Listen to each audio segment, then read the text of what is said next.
So, Paul, we join you again this week. There's been much talk about the Grand National weights this week, and of course, you're not going to keep everyone happy. For a jockey that's ridden in the race a few times, how much do you think the weight really plays a factor? And there's this old adage of horses over 11 stone are going to struggle. How much do you take notice of the trends for a race like that?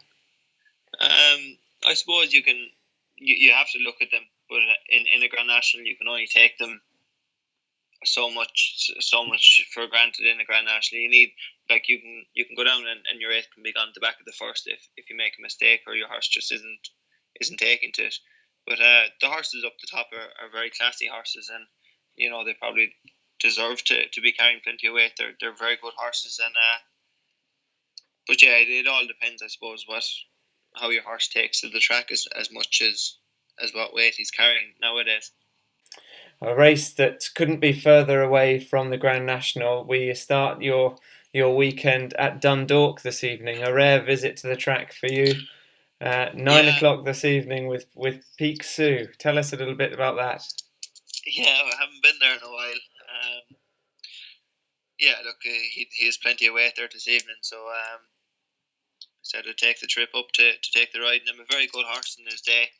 Obviously, hopefully he can behave himself a bit better tonight than he did last week when he got loose up there. But he seems to be fine. He's gone into the stalls all week and seems to have got that out of his system. Maybe he was just fresh and well up there last week. But I suppose the mile and a half would probably be sharp enough for him on his first run back. But it's somewhere he has to start somewhere, and it looks a nice opportunity for him to get back on. And for those of our listeners that haven't been fortunate enough to ride in a race and perhaps have the insight into race riding, does it feel very different riding in a flat race? I suppose. Look, it's still a race.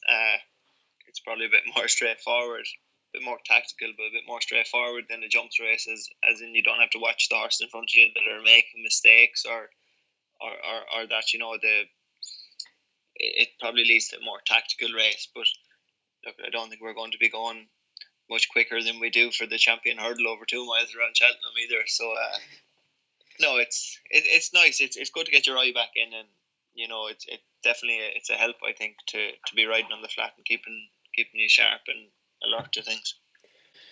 Looking ahead to the weekend, you've got one ride at Gowran tomorrow. Charles Brune, you've ridden him once before in a maiden hurdle. He was first time out that day at Fairyhouse. Do you think he'll have improved for that run? Hopefully he can.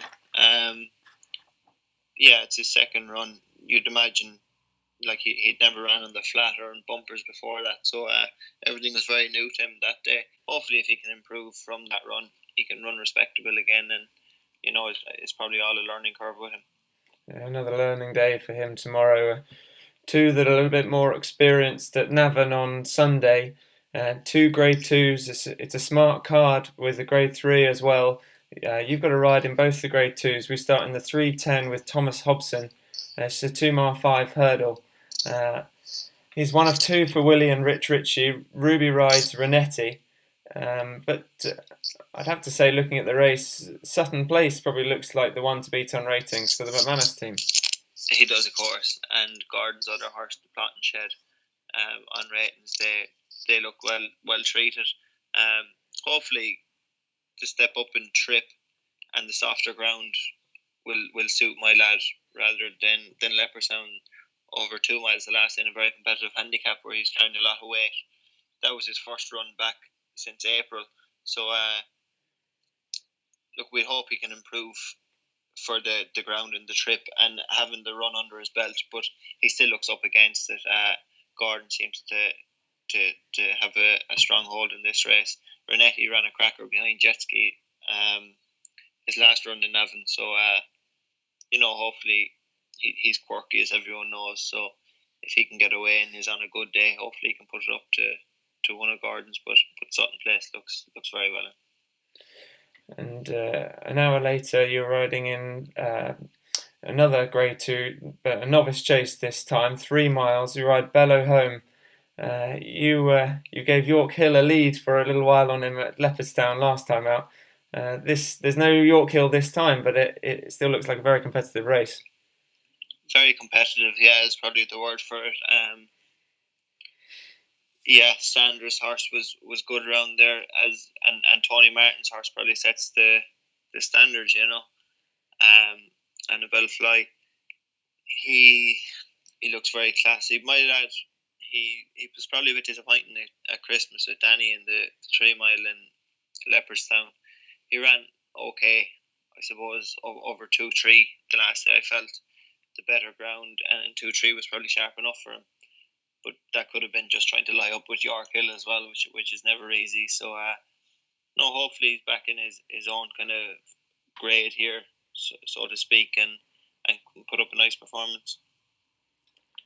Okay, well, of the 4 rides, they all look like they've got a question mark or a little bit to do. Can you pick one for us?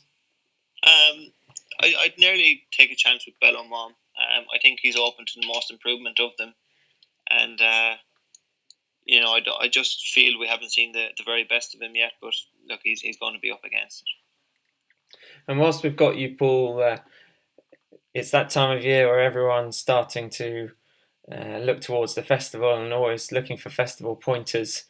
Well, we've got another festival pointer for the Gold Cup tomorrow with Q Card. Is there a horse you've seen that really like to be riding at the festival this year? There's loads of them.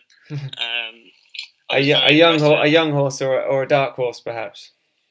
Yeah. There's the obvious ones there. Altior was very impressive last weekend. Bacardi's came out and beat Bunk Off early. I was very happy with him though last weekend.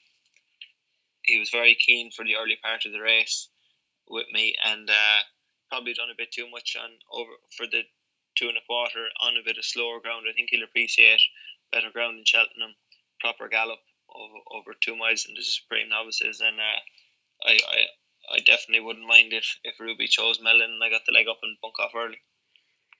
Yeah, brilliant. Thank you very much, Paul. Let's hope you have a bit of luck this weekend, and good luck tonight at Dundalk. Please God, thank you.